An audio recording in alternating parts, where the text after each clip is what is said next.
My name is Mary Harney. I recently completed my PhD, so now I can put doctor in front of my name and feel proud about that.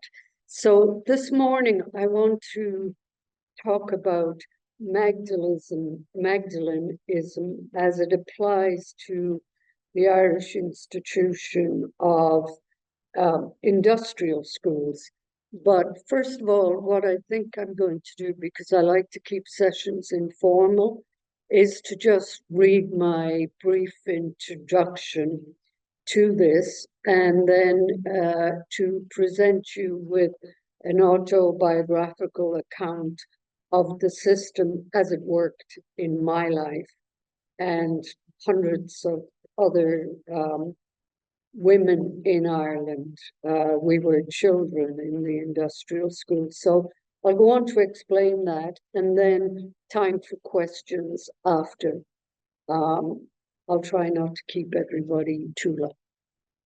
Right, so forgive me, I need to read this a little bit first. In 20th century Ireland, Magdalenism refers to a system originally instituted by the British government in the 19th century to rescue and redeem fallen women from lives of prostitution, poverty, or social transgression. The word Magdalenism itself was coined by a surgeon in Edinburgh who was writing a book about Edinburgh's prostitutes and about prostitution in Scotland. And he used that term to refer to prostitutes because it derived from the Christian notion of Mary Magdalene, who was a disciple of Jesus in the Bible. The Catholic Church, in its reiterations and rewritings of Bibles, decided that she was a prostitute. And so the word Magdalene was applied. And then from that, we got Magdalenism. And the idea from the British institutions of what were set up as Magdalene asylums were to rehabilitate the fallen women from lives of prostitution, poverty, or social transgression. The women were to be rehabilitated using forced labor, silence, and prayer. According to the book Ireland and the Magdalene Laundries, which I recommend you read, it's in the library here, and it's written by Professor James Smith, Catherine O'Donnell, Claire McGettrick, and Maeve O'Rourke, Dr. Maeve O'Rourke, all involved in Justice for Magdalene's campaign here in Ireland. And that will give you a very good grounding in the Magdalene institutions as they were conducted in Ireland. When Ireland became an independent state, the British system for the containment and rehabilitation of morally deviant women through Magdalene Laundries was not only embraced by the Irish government, but the control of the system of containment was fully handed over to the Catholic Church. By this means, the government, under the influence of the Catholic Church, sought to control the sexuality and the morals of women, of Irish women. From the original British notions of the laundries as places of rescue and rehabilitation, in Ireland's new state, Magdalene Laundries became carceral and punitive institutions. Women were referred to as inmates, And the language of the time denoted single mothers who gave birth in mother and baby institutions as either first-time offenders or repeat offenders. So do penance or perish, which is also the title of another book by Finnegan, I think her name is, became the mantra of the Magdalene system. And to ensure that incarcerated women understood this premise, they were denied personal autonomy, they were demeaned and humiliated on a daily basis, which went from the cropping of their hair to an attempt to obliterate their femaleness by making them wear very shapeless clothes and hiding their bodies. Magdalene Laundries were also, at the request of the Catholic Church, and at one point Dáil members asked that they be exempt from state inspections. And that meant that religious orders that ran the laundries could subject women to forced labor outside of any restriction on their constraints, irregardless of the ILO conventions, and without payment for their labor. They also inflicted harsh punishments on women for any infringements of the rules. Magdalenism was also directly linked to the mother and baby institutions and to the industrial school system in Ireland. You could look at the whole system as being carceral from birth to death, to the grave. Single mothers were removed from society and placed in mother and baby institutions to hide their shame of having children outside the bounds of matrimony as laid down by the Catholic Church.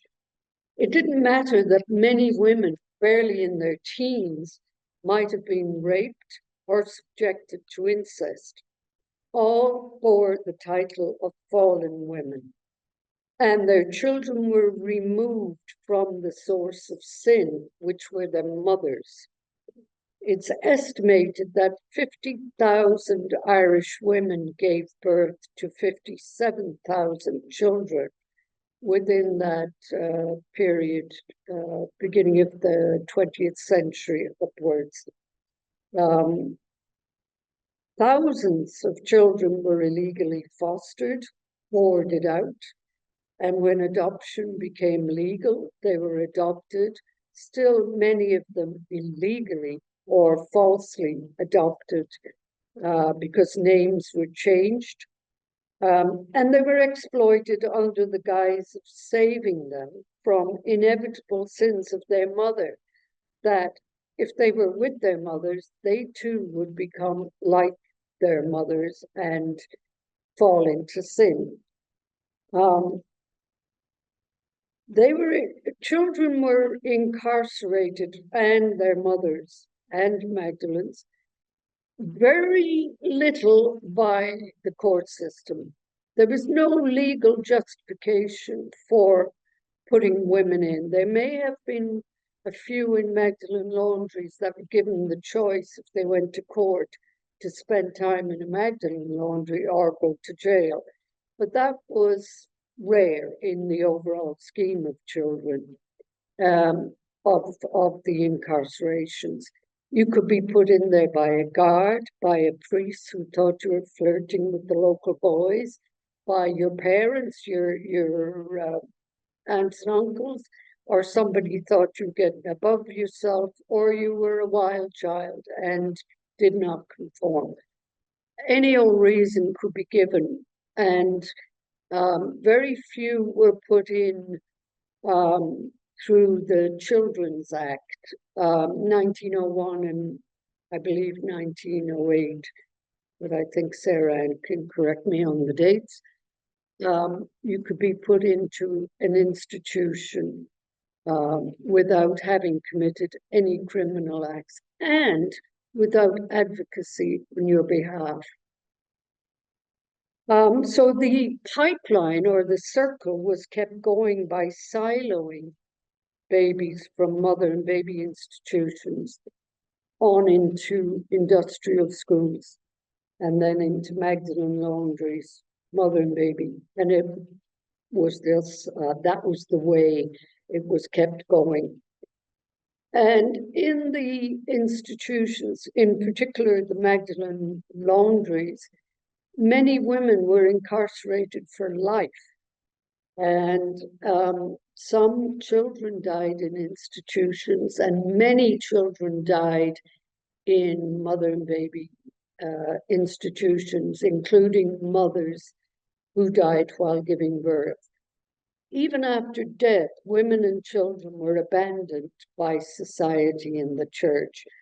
And what proves this is the number of unmarked graves and unnamed women and children all over Ireland's former institutions and cemeteries, such as Hyde Park Cemetery in Dublin or Bessborough in Cork, and the one being excavated, which we mostly hear about, which is Tuam. But Tuam is just one of many.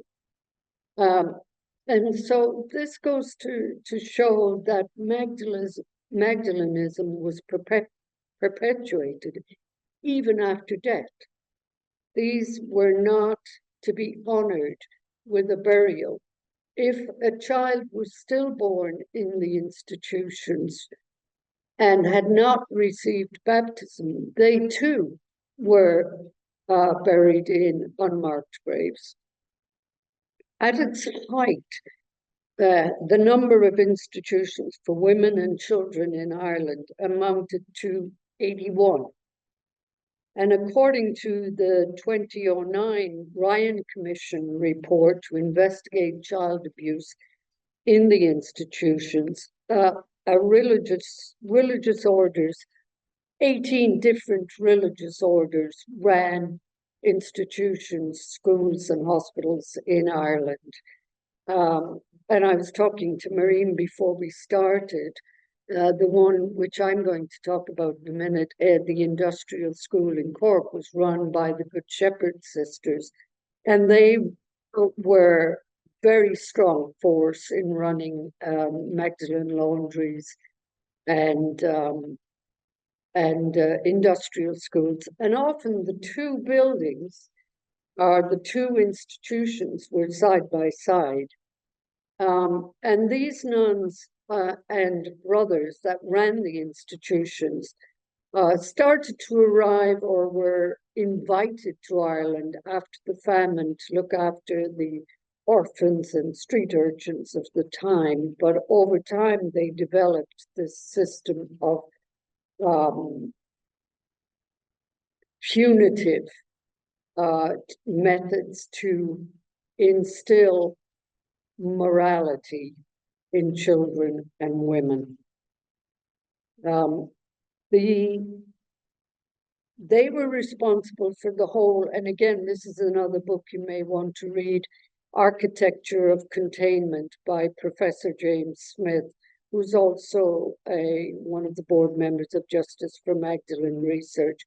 If you go on the Justice for Magdalene Research website, you will find a lot of information, not only on the laundries, but on all of the institutions.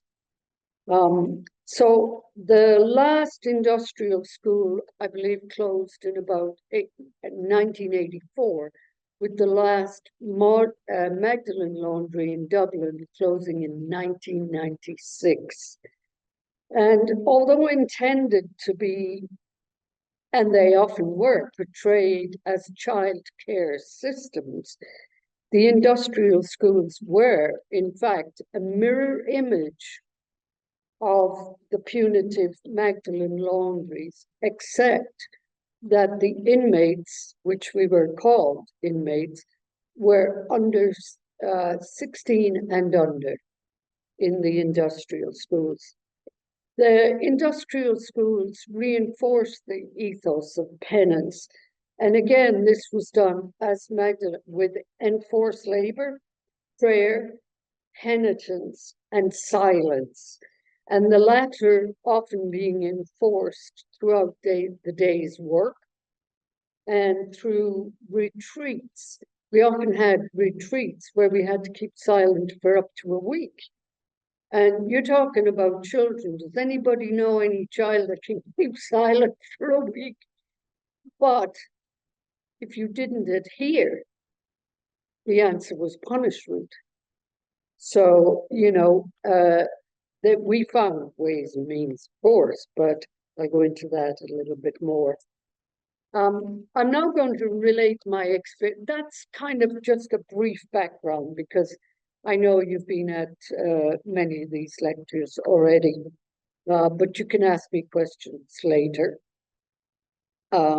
So to my experience of Magdalenism in the Good Shepherd Convent in Cork. So a prequel to my time there, is it prequel? Yes. I was born in a mother and baby institution in Bessborough in Cork. My mother was 19 when she gave birth to me.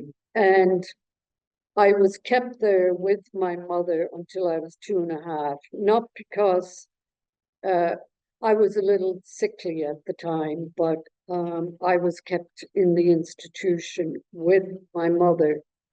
And my mother was subjected to enforced labor. There was a two-tier system in these mother and baby institutions. If you had a family that had money or you could pay yourself, you could buy your way out for about £100. If, like my mother, you were poor and didn't have any family, which she didn't, you were then subjected to the labor, every menial task. And some people, especially the last commission on mother and baby institutions, questioned the women that gave testimony about the fact that they were forced to cut grass with scissors if they infringed the rules. That is true. My mother told me that. They had it could be punishments, could be anything, but the demeaning was every day. Women giving birth, didn't have epidurals, they didn't have any medication. They were told that they were paying for their sins, and that's what a minute of pleasure gave them, the sin they committed. They were paying for it and sit there, prolapse rectums, anything, it didn't matter. No medical attention unless the baby had to be born by cesarean, in which case they went to a hospital and were immediately sent back to the institution. So at 2.5 years of age, my mother was given a half an hour's notice, or an hour, or something like that, to get me ready, and that someone had come for me. And that was the system that set us up to become disappeared. Now, I'm not using that term in the way it is used around the disappeared, say, of Argentina or Chile or Latin America, not that system, but essentially disappeared in that the system was set up to deny my mother any knowledge of me and to deny me any knowledge of my mother. And my name was changed. And while she was in the institution, her name was changed.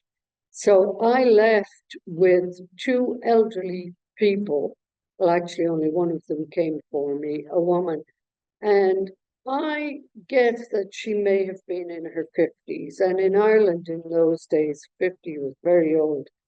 And this woman was supposed to become my mother, and her husband was older than her. And so I was sent to them, taken by them. And one poignant thing that I always say about my mother, and this is why she's always been my heroine for every reason, but in particular, she had knitted me little clothes to go out in. And I was taken down the corridor away from her, given to these people, and then the nun came back and threw the clothes back in my mother's face and told her I would not be needing them, that my new mother would not be needing those clothes. I wouldn't be needing them. And I think that broke my mother's heart. Probably more than anything else, she experienced all the other abuses because it was the last thing she did for me. So at 2.5, I was fostered out, where in the home of these people, I was neglected, I was beaten, and I was suffering from malnutrition. And neighbors up the road called the ISPCC, and I was taken from that house when I was about 5, and I was taken to court. I can remember the day as if it was yesterday.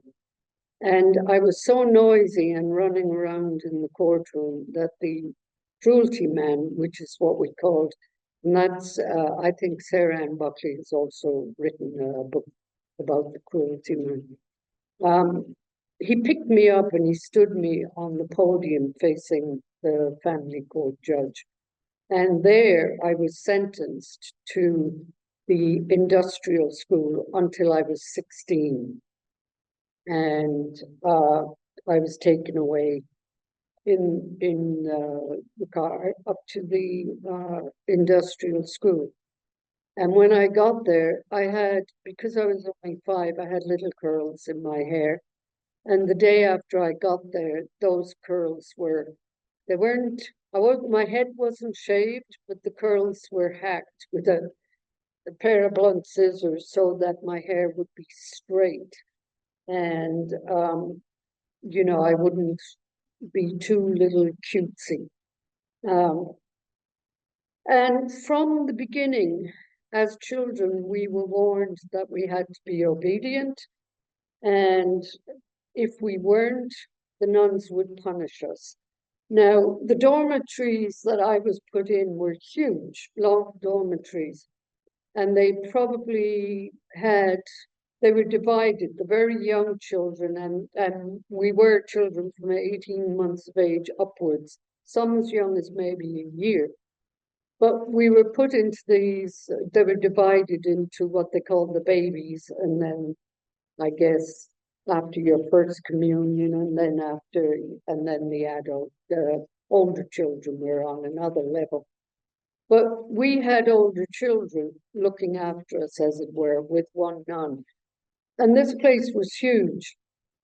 And at the end of the room, and this was our first introduction to Magdalenism, at the end of the room, there was this huge altar with a statue of the Virgin Mary on top. And it was hollow at the back. And behind that hung a leather strap. And if we disobeyed the rules of the dormitory, we could be, and often were, slapped on the hands with this leather strap.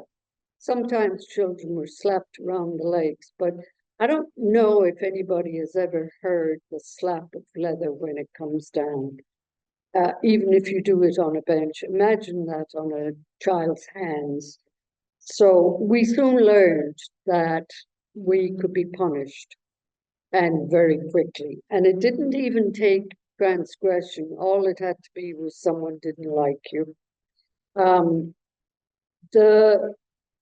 The other thing about this kind of instilling this sense of Magdalenism was that we were forced to sleep on our right sides with our arms folded in the form of a cross.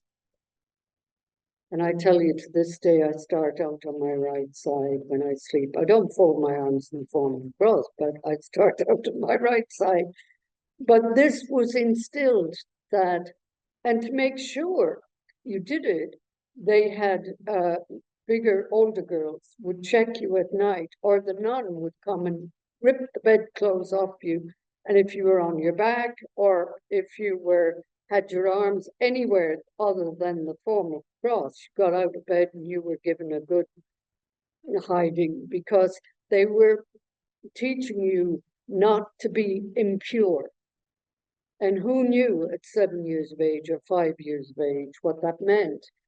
So, and silence was enforced most of the time. And again, with children, as you all know, those who, especially who brought families up, you know, children are difficult to keep still, to keep quiet.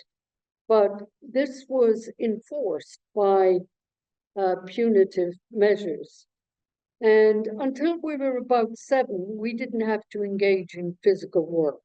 At 7, we were taught to make our beds, to dust all the areas around our beds, to strip our beds, to dust and polish. And if the effort that we put into it did not please the nuns, or the bed wasn't strictly pulled up flat, again, you were usually, you know, subject to physical abuse if it was too bad, but mostly verbal abuse. You know, we were called spawn of Satan, and we'd end up just like our mothers, no good for anything, and nobody wanted us, and all of this kind of demeaning messages to children. And if it wasn't up to standard, we had to repeat the process. Now, the first thing we did in the morning when we got out of bed was kneel down and pray. Then we got dressed and washed, and I use the word wash liberally. We had basins when I was a small child, and someone would wash a rag over your face and your hands, and that was it. Off you go. Then, when we were 7, when we were old enough to be First Communion, we had to go to Mass every morning.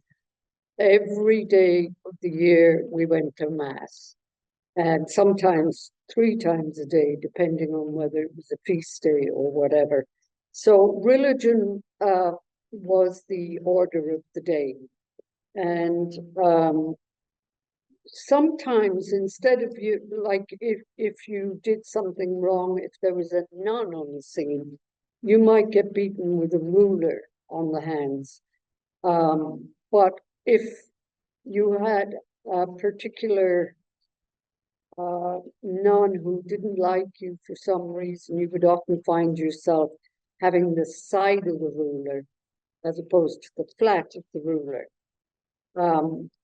Again, you know, we were too small. We couldn't comb our own hair, so it was combed for us. And it was all scraped back as tight as could be. Again, no little feminine kind of, you know, we weren't to be pretty. We weren't to be, look like a little girl. We were uniform, and we had uniforms too that we had to wear when we became over 7. And during my time there, I'll relate the types of forced labor that we had to do. As I said, it was a mirror image of the laundries. So we had, in this industrial school, we had a laundry, smaller and non-commercial as such. But the labor, I remember when I first got to work in the laundry, they had these huge mangles that would wring the clothes that we had washed. And I was always small, and actually I was quite thin at the time. And I couldn't, you know, I just literally jump to try and get the handle down. And we had in this laundry irons that were on a pot-bellied stove, and they were stood up all around too. And the way we could tell they were ready for ironing, we'd take them off, spit on them, and they were ready to iron. And what did we iron? We ironed the nuns' headdresses, vestments, the lace that we ourselves made as children that went around the altars, some of the altar cloths, Some of the vestments, we made our own starch. We dried all the clothes. We took care of that laundry. Now, that kind of work didn't start to happen till probably after confirmation. But we were also responsible for cleaning all the dormitories, working in the kitchens. If you worked in the kitchen, you had to get up, go down to the kitchen a little earlier, because they had these huge vats. There were boilers, and they stood at the end of the kitchen, and they produced steam and water. And they were very dangerous, but we were made to carry heavy buckets of water and put them into a big saucepan, a huge thing for making tea. And our breakfast consisted of tea. When I first went there, it consisted of a slice of bread with dripping, beef dripping, which I actually liked better than the margarine that came in when I was about 7 or 8. But that was breakfast, and we had 4 meals a day. We had breakfast, then we had the main meal of the day, which was dinner. And again, every bit of this was enforced silence. When we went into the refectory, we went in 2 by 2, and we stood around our assigned tables behind the chairs, and you couldn't sit down until the prayer was said. And if anybody scraped a chair or moved a plate or spoke, even scratched your head, the whole lot would stay standing until the nun deemed you could sit down. And then we fought over the food, like the potatoes or never the meat, and the terrible vegetables. So food was nutritious in origin, but by the time we got it, every piece of nutrition was boiled out of it. So, and again, we could only speak if we were allowed at meals, and some children went hungry. And I had a job at one time, which was to take, after dinner, to take the slop bucket of all the potato skins and the nasty leftovers down to the farmyard. We had a farmyard that was run, or that was worked by Magdalene women. And we would have to take the slop bucket down for the pigs and chickens. And we would stop on the way down and root through that. We were so hungry. You know, we'd pick and say, oh, this piece of potato, yeah, I'll have that. You know, we were so hungry. And we were given education up to primary school. But again, it was rote education. And again, punishment was meted out if you couldn't write clearly. If you were left-handed, your hand was tied behind your back. I know that happened in a lot of our schools. After school at 3 o'clock, we got what they called a collation, which again was a slice of bread and a cup of tea, except on high days and holidays when it might be jam or an orange and apple or something special. And then after that, we went towards sewing classes and more laundry. And we sewed all our uniforms. We made all our own jumpers. We knitted, we crocheted, we made lace, as I said, for the altars. We made the altar cloths, and that was our evening. Now, as I said, the Good Shepherd Convent was not an commercial system, but Golden Bridge in Dublin was. The children from 7 years of age were forced to make rosary beads, and they had a quota, and they had to sometimes stay there till 10 at night, which their hands were their little fingers. Imagine making metal rosary beads. And I met a woman who had been in Golden Bridge in September of last year, and she still had the clippers that she made those rosary beads with as a, I guess, a momentum, I don't know if you call it that, of her time there.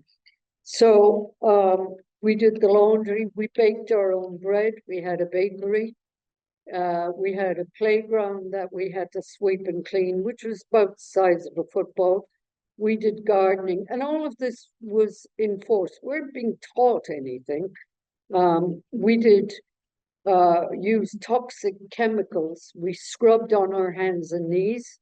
We had toxic chemicals, caustic soda to work with. We blackleaded the stoves in the kitchens. We did all the washing up. We had no civilian staff except a teacher, one teacher who taught us English. And then later on, as time went by, we got a elocution teacher and a dance teacher. But again, all of these activities were to show off the institution. Oh, look what we're doing for these children. But we were forced to dance and forced to sing. And at one point, I was in the church choir and my voice went hoarse and I couldn't get the tune out. And the nun who was conducting us poked me right here and said, "Sing, you pig, sing." So these were the kind of humiliations that, you know, we were called pigs, lower than the animals. I mean, all of these demeaning things were said to us as children. And really, I had a nun who one time when I was 13, I'm going back and forward here, her shoelace had come undone. She told me, we were in a line to go in the refectory to do it up. And I was 13, and for some reason, my little pilot light went on, and I said, "No, and you will." No. And I was shoved to the floor, and she said, "I will break you. You will do that shoe up." And I kept refusing, and in the end, I had my head banged off. I was dragged up by my hair. I was given a severe beating. I had my head banged against the wall. And this was not just me. Imagine this being perpetrated on 80 to 100 children. So we worked with caustic chemicals. We had one poor girl, I remember, and I still speak to her today because she's still alive and living in Cork, who there was a bottle of clear liquid. We were doing windows, and she, for some reason, thought it was water and drank it and ended up with her esophagus almost burnt out. And this was the kind of thing that happened. Now, when she came back from the hospital, she was, you know, told off because she had done that. And anything that sent us to the hospital was treated with backlash of some kind. When I was 13, again, I was sent into the town on a bike, and I was told to get the messages. And I was coming down the hill in Cork. I don't know if anybody knows where Sunday's Well is, and down the hill. There was a brewery at the end. I think it was Murphy's. And at the other side was the river, River Lee, and brakes popped up out of the bike. And I was faced with the river or the wall, and I turned the bike and hit the wall. The bike was all smashed up, and all my face was cut. I didn't have any broken limbs, but the hospital was across the bridge. But I was so afraid of the nuns that I took that bike and walked it all the way back up, streaming. People stopped me in the street. They wanted to take me. Cars stopped. I kept saying, no, I'll just get a leathering. You know, I couldn't. So those were the kind of things. Now, the medical attention that I got when I got back was iodine in the cuts. And anyone who's had iodine straight into their cuts knows what that's like. and again, it was everything was my fault. And we did also cemetery work. We had a cemetery in the Good Shepherds where nuns were buried. And it also is the grave site for little Nellie of Holy God, if any of you have heard of her. But she was a little child that had been put into the industrial school. She was from Spike Island. And she had, I'm not sure if it wasn't a cancer of some sort, but apparently she could perform miracles. And if, so they kept her space sacred and they buried her with pomp and ceremony. And that grave is still there. And people still go up there today and pray to her. We, as children, had to clean that grave site. And all the other gravestones with wire brushes and our little hands scrubbing, where it forms a cross. We ripped apart our knuckles. Another form of labor was shoemaking, shoe repairs. We never got new shoes except when the stock was running out. All of our clothes that we wore on Sundays were secondhand or wherever they came from. But again, we made our skirts sometimes and shoes and socks. We went through stockings. We had to repair them ourselves. We learned to darn. But the shoemaking was done in a little room above over our laundry. You could see down into the laundry. You could see the girls working there. But those of us who were assigned to mend shoes, and again, this was about 14 years of age, something like that. Some girls were younger, but we were taught to cut raw leather, wet leather, to the shapes of soles of shoes. We were handling tacks. I can still remember the name of the instruments, the awls, the bradles, the lasts, the needles. The thread was a wax kind of thread, and we had a hole punch that you would make small holes to stitch the upper to the lower. And as you threaded them, when you first started, all your fingers were, that you pulled, and the types of needles that were used would cause your fingers to bleed until you became used to doing that work.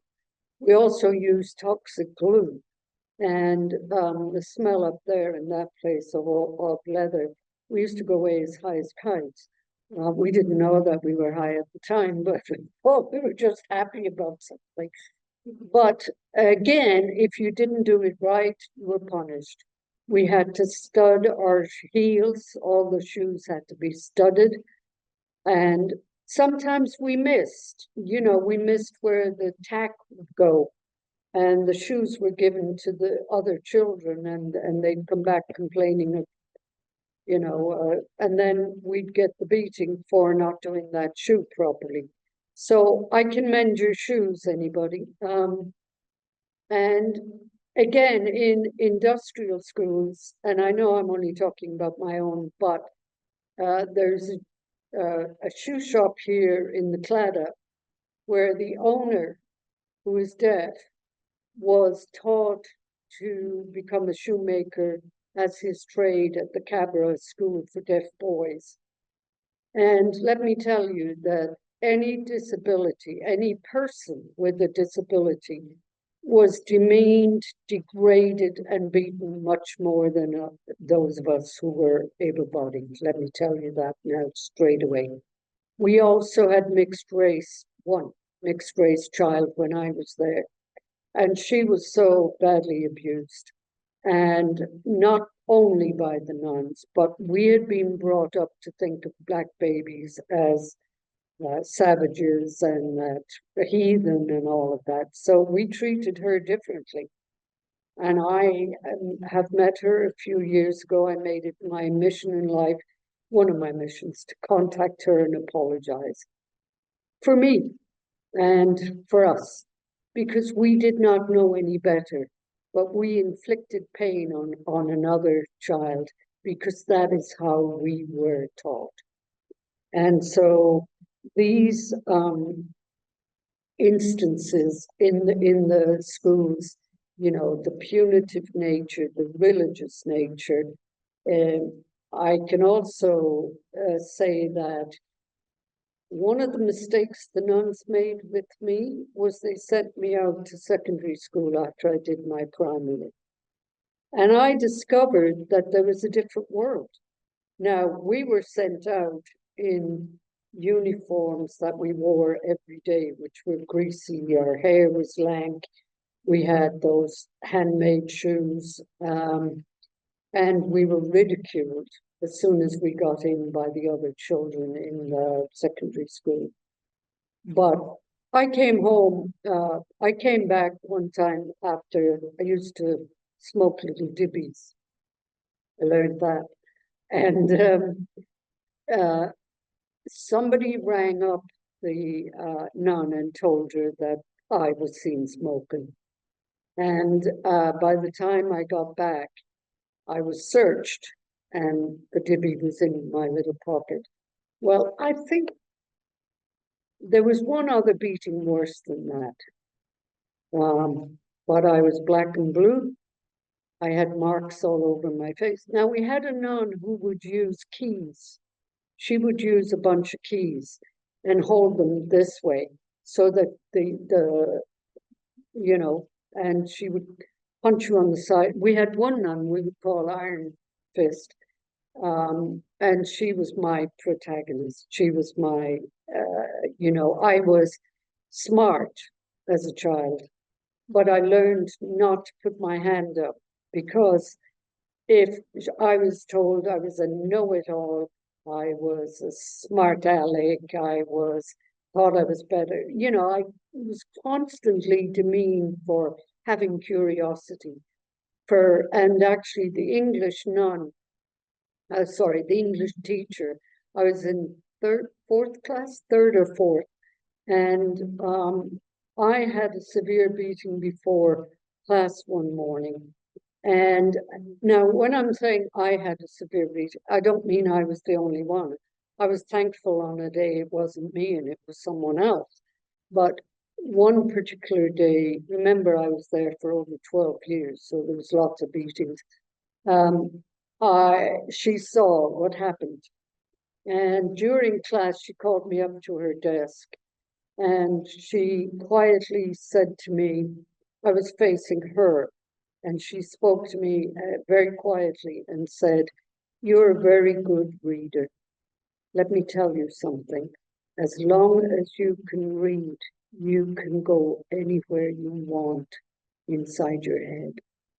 The next time you get beaten," because we often got beaten in the classroom, which faced one of those big railway clocks. I have a thing about clocks. And the reason I have a thing about clocks was that they were my form of escapism. I took up what she said and I began to look at the clock and imagine that I was somewhere. And for some reason, I almost always went to a place where there was igloo. I don't know why.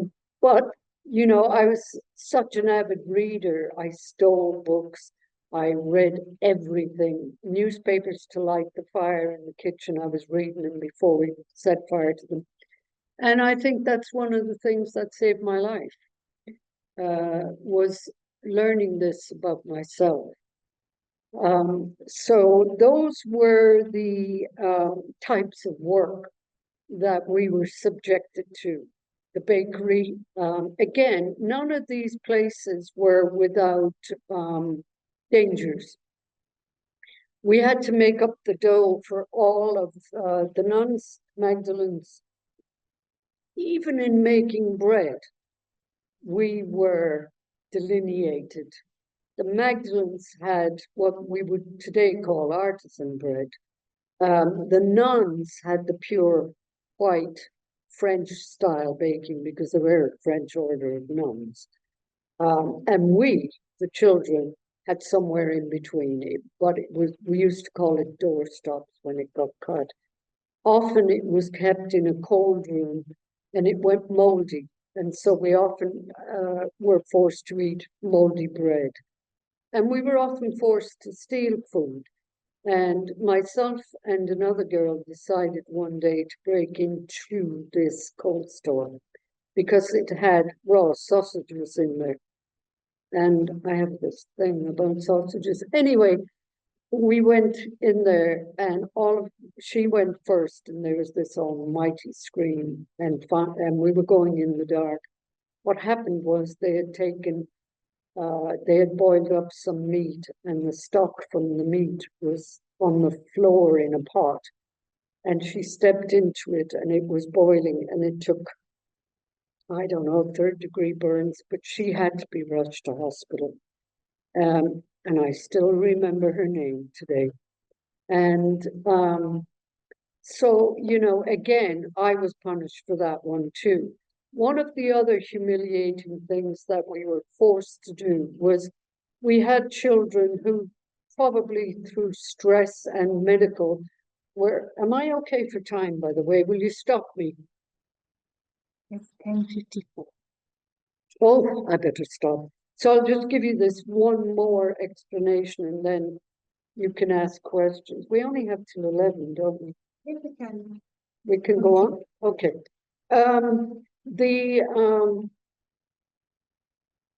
We had to get up, us older girls, I was older by then, and wake up all the girls who went to bed and take them to the toilet because the nuns considered they were doing it out of disobedience. And we had to put them back in bed, get them up. We had to stay awake to do this. And one morning, one of my charges, who was a persistent offender, I hadn't managed to get her dry during the night. And the nun in charge of the breakfast that morning forced her to bring down the wet sheets and made her and myself stand under those wet urine-soaked sheets during breakfast as a humiliation for the fact that I had allowed her to wet the bed. And so the rest of my story, because I left there when I was 16 and a half, is very long, protracted, and extremely interesting. And when I write my memoirs, I'll give you a copy.